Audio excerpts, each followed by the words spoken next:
আমাদের আয়াত সোনার ছবি তুলছিলাম আর সে বিভিন্ন রকমের পোজ দিচ্ছিল। মাশাল্লাহ, আমার ভাতিজিটা এত কিউট, কেউ মাশাল্লাহ বলতে ভুলবেন না। আসসালামু আলাইকুম, কেমন আছেন সবাই? আশা করছি খুব ভালো আছেন। আমরা আলহামদুলিল্লাহ ভালো আছি। এই ভিডিওটা করেছিলাম বাংলাদেশে থাকতে, আর আমি আর তিশা আয়াতকে নিয়ে শিশু পার্কে গিয়েছিলাম, আর এটা গোপালগঞ্জের শেখ রাসেল শিশু পার্ক। বাই দ্য ওয়ে, এই প্রথমবার কিন্তু আয়াত তার আম্মুকে ছাড়া আমাদের সাথে ঘুরতে বের হয়েছে। সো লেটস এনজয় আওয়ার শিশু পার্ক ভ্লগ। টিকিট কেটে আমরা পার্কের ভিতরে যাচ্ছি।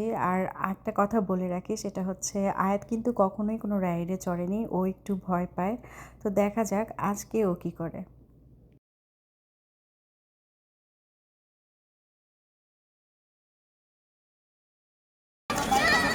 বাইক আছে বাইক।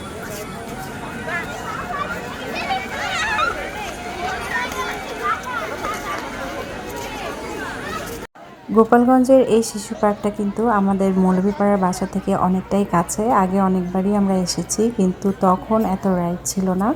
তবে এখন কিন্তু অনেক ধরনের রাইড দেখতে পেলাম। ভালোই লাগছে, অনেক মানুষ, অনেক বাচ্চা কাচ্চা। যেহেতু ঈদের পরে ছিল সেহেতু ভিড়ও বেশি ছিল। নাগরদোলা উঠবা? আচ্ছা, স্লাইডারে উঠাই তো। এখানে বলা লাগবে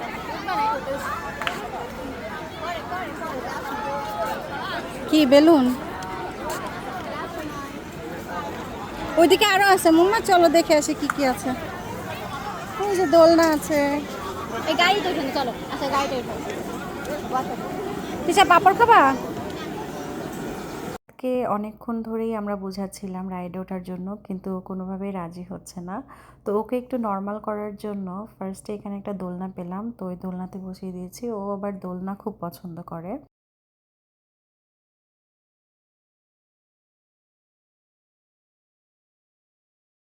দোলনা থেকে নেমে বেলুন দেখে ঠিক এভাবেই আটকে ছিল কিছুক্ষণ।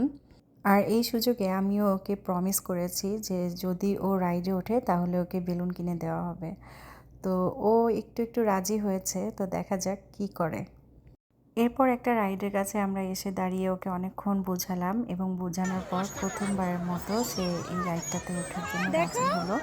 আর এটা থেকে সে নামতেই চাচ্ছিল না।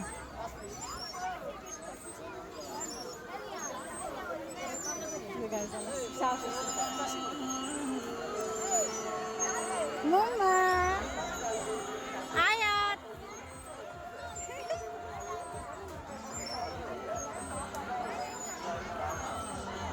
এরপর আমরা একটা ট্রেন পেলাম, আর এখানে আয়াত উঠতে চাচ্ছিল না একা, তাই ওর সাথে তৃষা উঠেছে।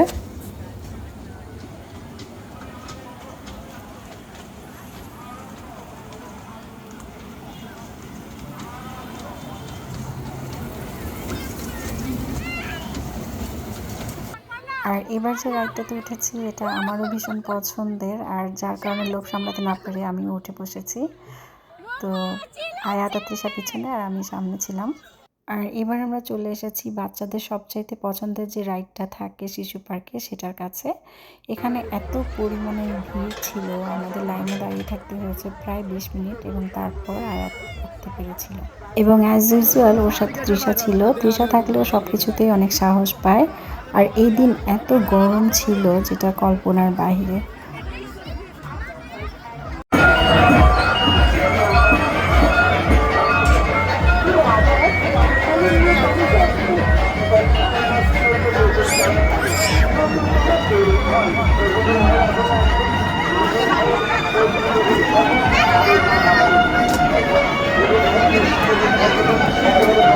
সবশেষে আয়াত একটা বাইকে উঠেছিল। এখানে বাচ্চাদের যে বাইকগুলো থাকে সেটা 50 টাকা করে ভাড়া দিচ্ছিল।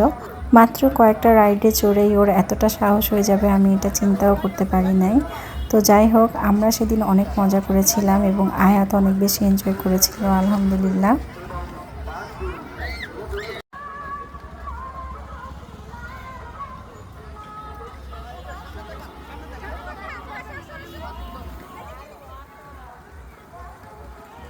ভিডিওটা এডিট করার সময় খেয়াল করলাম এই যে ছোট বাচ্চাকে সাদাবকে দেখা যাচ্ছে, ওরাও সানাফকে নিয়ে পার্কে এসেছে।